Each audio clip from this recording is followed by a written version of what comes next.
Welcome to the Prison Survival Guide. Today we unveil how to thrive in jail. First, 10 grand. Otherwise, prison will be a nightmare. Thus, we've a date tomorrow. When Jimmy asked his dad for a grand, he found out Pops had already blown it all. Jimmy had to think on his feet. Dunn was all in on him now. They were basically BFF. Dunn even showed Jimmy his workplace, and they reminisced about their first love if it was a bit weird. But alas, good times didn't last. Yu Jing sent them back, and the cops brought worse news the next day. The undercover plan's gone bust. Dunn's getting released in 12 hours due to lack of evidence, and Jim is heading back to prison.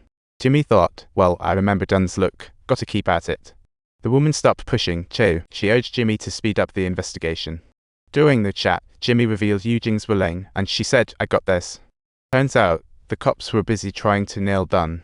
They were digging for evidence but couldn't find the hidden body. Plus, she caught wind that Dunn's now considered a coerced confessor. If they can't find evidence soon, it's not just Dunn's job on the line. Just as she suspected, the precinct pulled out the investigation report, and they checked almost every pharmacy in the area. But they didn't find any transaction records between Dunn and the deceased, and the report showed no drugs in the body.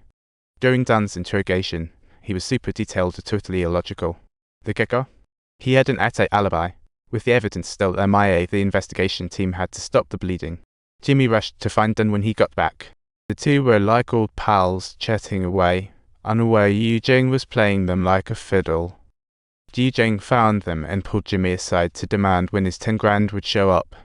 Can't have that mess lingering, so Jimmy snuck next door, looking for evidence. Just as he was about to leave, a magazine caught his eye. All of Dunn's work. You could clearly discern just how twisted and awkward Dunn's inner psyche truly was through his artwork. When he got back to his cell, guess who was waiting?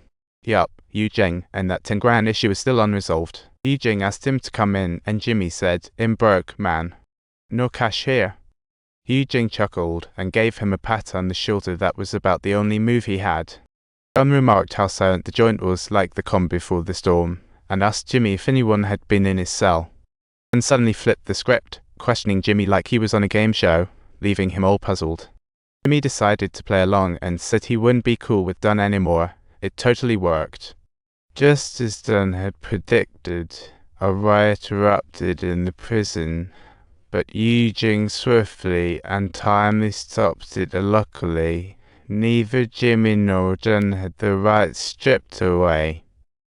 At night, Jimmy lay in bed while Dunn called out to him like a kid wanting to be friends again, adorable but awkward. Jimmy knew when to call it, so they went back to being buddies. The cafeteria was wrecked, and the inmates became janitors.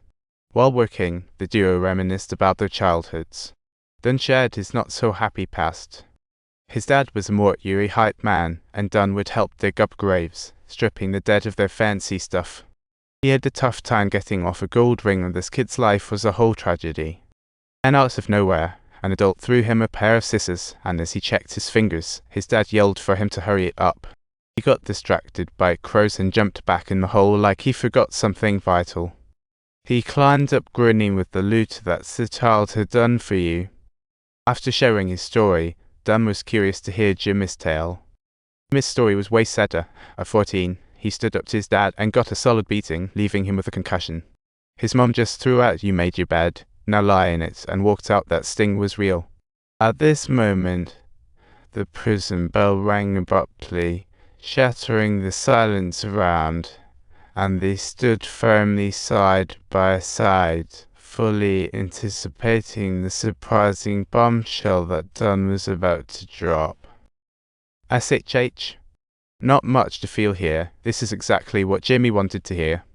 These are the words Jimmy was waiting for, his first piece of evidence. The next day, Dunn met his brother, who clearly knew Dunn was in a pickle. He told Dunn the cops were showing up daily for evidence, but Dunn was all chill about it. His brother got that Dunn was hinting about his release soon. After the prison riot last week, Dunn found himself in hot water, getting the stink eye everywhere. Turns out, Yu Jing didn't score, so he started spreading rumors that Jimmy was the rat in the riot. Dunn was on the hunt for his soul contact, but ended up with a new doc. Total letdown. He tried to poke around, but the new guy claimed they were just doctor-patient, super vague. The doc wanted Jimmy to promise not to endanger patients, but when Jimmy asked who, he just wouldn't spill.